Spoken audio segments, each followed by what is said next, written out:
Rec Park is the centerpiece of the El Segundo community, but significant updates are necessary to make the park fit for the 21st century. As years progress and the target audience in El Segundo shifts, existing maintenance costs continue to grow worse. The addition of new buildings and programs are necessary to convert Rec Park into a next-generation facility fit to serve the current and future needs of El Segundo and its residents. This plan is an exciting proposal for the future of our park, and I am enthusiastically supportive of it. The first part of the Rec Park redesign that we will look at is the new 3-story building in placement of the clubhouse that combines the Jocelyn Center and the checkout building. First viewed the clubhouse, we knew many changes would need to be made, seeing as it's outdated and there's a lack of knowledge and use of the facilities inside the clubhouse. Our plan for the clubhouse is to completely demolish it and expand it out towards where the smaller park sits right now, and to combine the facilities with other current buildings in the park, such as the Jocelyn Center and checkout building, the second floor with the multi-purpose rooms, and the third floor containing clubhouse activities. Upon entrance to the first floor, you will notice in the floor plan shown, the first floor consists of activities and amenities that used to be in the Jocelyn Center, as well as the checkout building. You will find a reception desk in the center of the floor surrounded by 2-person chess tables as seating. The rooms include a game room with pool tables and table shuffleboard, an event room, and a room for lounging. In addition to these rooms, there is additional seating, accessible bathrooms, water bottle filling stations. In the southeast corner of the new building is where you will find the checkout with all the equipment and amenities needed. As for traveling to the second and third level of the building, you will find a staircase hugging the exterior of the building as well as an elevator inside. The multi-purpose room can be used by anyone. There will be a total of 5 rooms on this floor. As soon as you walk out of the elevator, there will be a reception desk to your right, and there will be a library that is filled with books transferred from the original library in the Jocelyn Center and any donated books. To the left of the elevator is a little convenience store that is open to anyone that will have snacks and drinks. In the back left corner, there will be a cycling room which can only be used if you sign up for classes. On the right side, there will be a workout room that anyone will be able to use freely, and you can also rent them out. Many people on our polls said that if these rooms were open at 6 a.m., people would actually utilize them. Then in the very top right corner, there will be an employee break room and a storage room. This will be a nice relaxing place for employees to lounge in. When the doors open to the 3rd floor, you will lay your eyes on the clubhouse floor. This floor will be mainly advertised towards young children and early teenagers, and will incorporate some of the programs found in the current clubhouse building.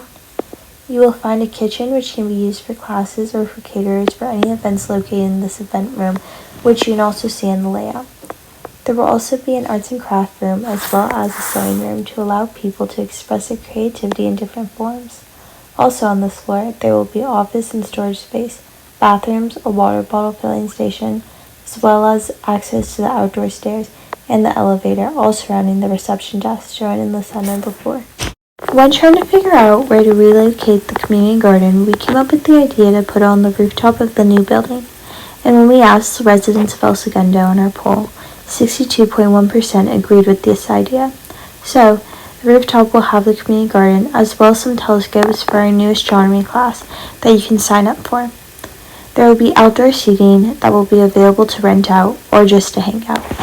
According to the park assessment, the total for demolishing the clubhouse and building the multi-generational building would be around $10,743,899, and we are around adding $1.5 million to fund and build programs and amenities. So the total estimate would be around $12.3 million.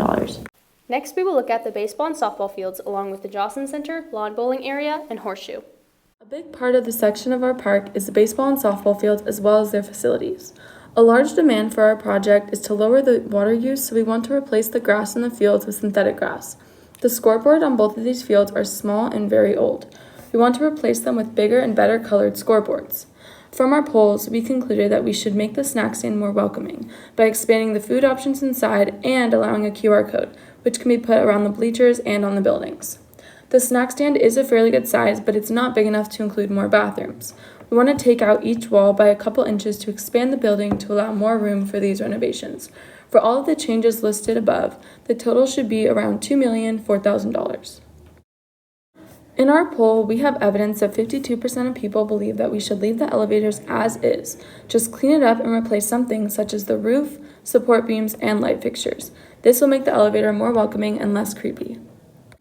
Since we are demolishing the Jocelyn Center and moving it into one big building in a different area, we have a lot of room where the old space was. We decided to put the big kid playground in this space. Where the horseshoe area is will be the little kid playground, so it will be easy for families to watch both if they need to. While designing the playgrounds, we used the community's ideas that we gathered from the poll.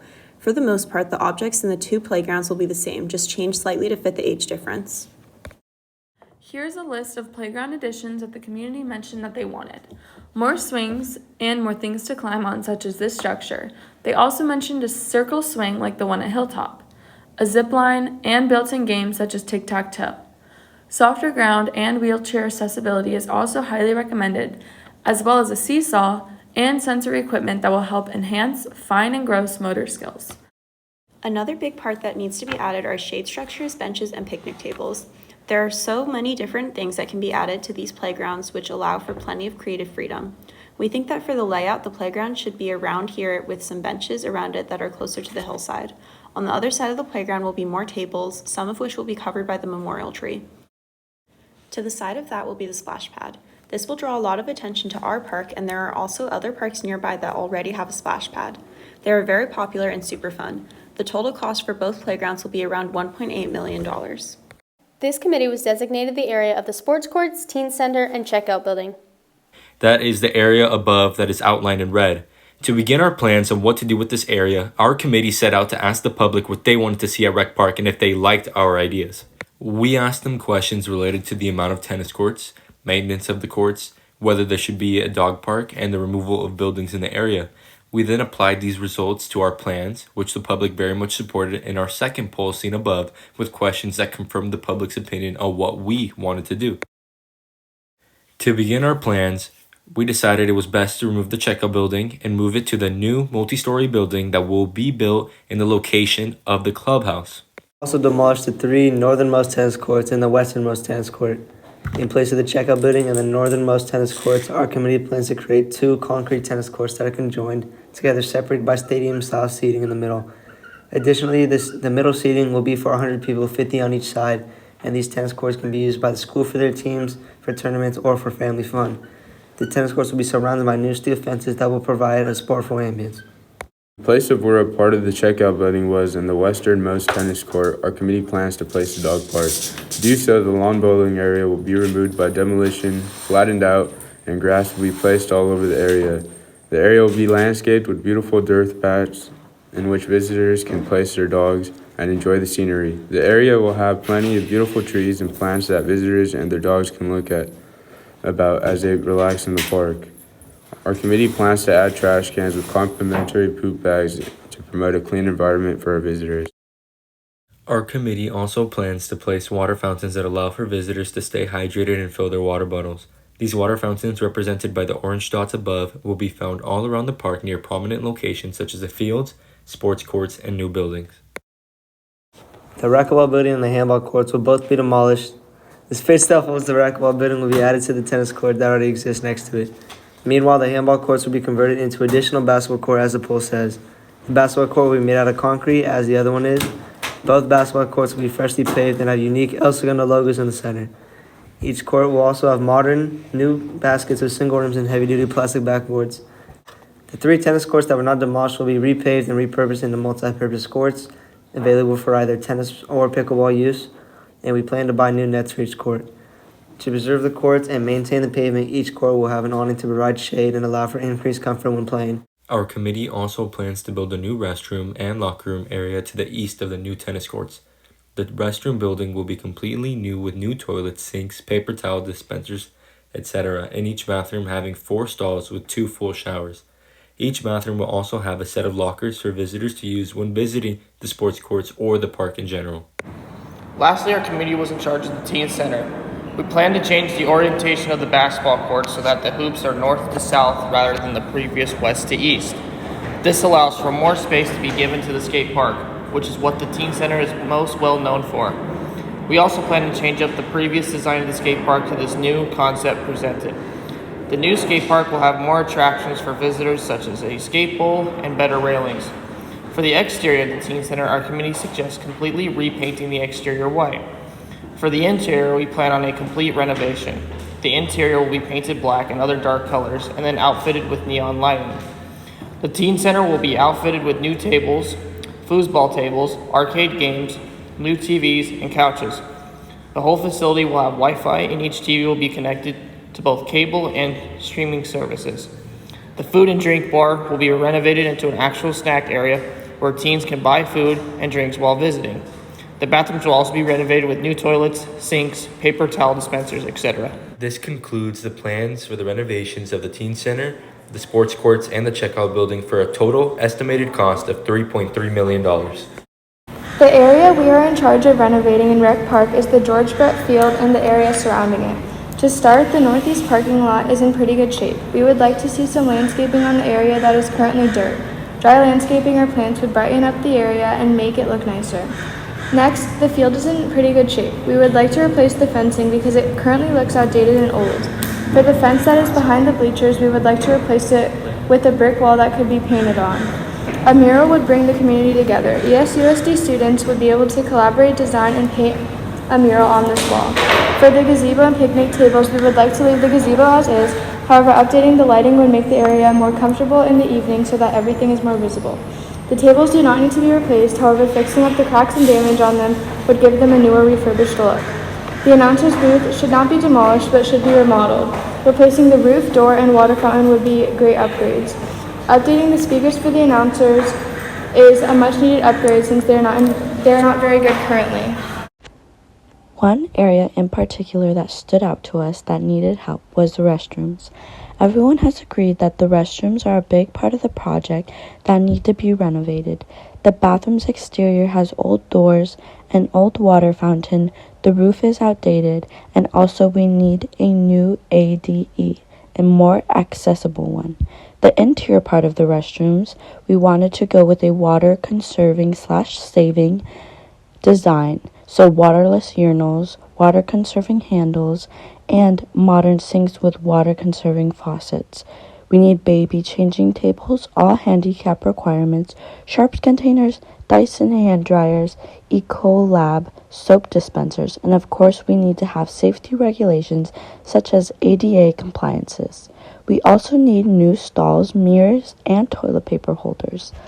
We would like to renovate only the inside part of the bathroom, so knock down the walls, the inside part, to open up more room for the bathroom. The overall cost for all renovations in the bathroom is $71,560.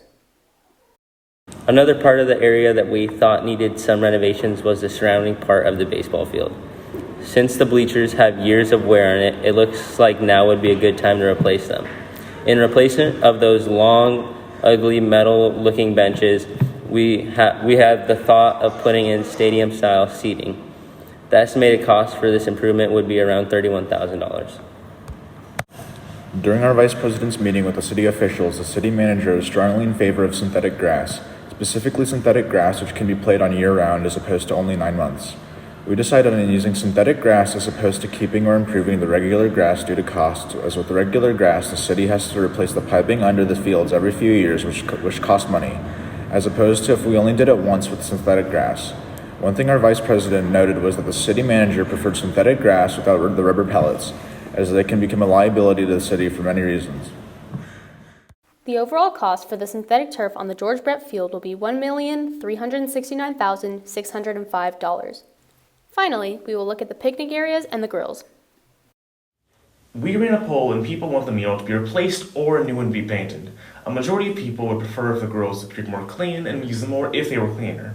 There are some safety concerns regarding the fire pits and one of the sides raised. The grills look dirty and some are rusted, so we took a poll and people said that they don't use them very often, but would if they looked nicer or cleaner. 8 new grills will cost between $7,600 and $10,500, but we can clean or refurbish some of the old ones instead of replacing them and add new grills to the newer picnic area. We believe that this, along with the increased maintenance and cleaning, the grills will dramatically increase usage. In our poll, we asked the community if they wanted us to raise the barrier around the fire pit, and 50% said yes. So for the campfire, we would raise the barrier around the fire pit and also add sand around it for safety precautions. We'll add 2 benches near the fire pit, take out the logs, and add wood stumps. We are also going to add grass and the picnic area where the playground is after it gets moved. Community members want an amphitheater to host many community events we learned were needed from information in our polls. We'll also be taking a part of the picnic area and we'll be adding an amphitheater. This will be open to the public so they can host events themselves. We will throw many events for the El Segundo public like plays, youth programs, and camps, instructed exercise classes, live music, live events, movies, and more. While the price of amphitheaters vary greatly, we estimate ours to cost roughly $900,000. The stage will be about 4 feet high and 8 by 24 feet in length. There will be an awning over the stage to protect it from sun damage and water damage. This will cost about $20,000. From the construction of a 3-story community center to the overhaul of park restroom facilities and construction of an all-new amphitheater, this park redesign offers a way forward to engage the El Segundo community now and in the future.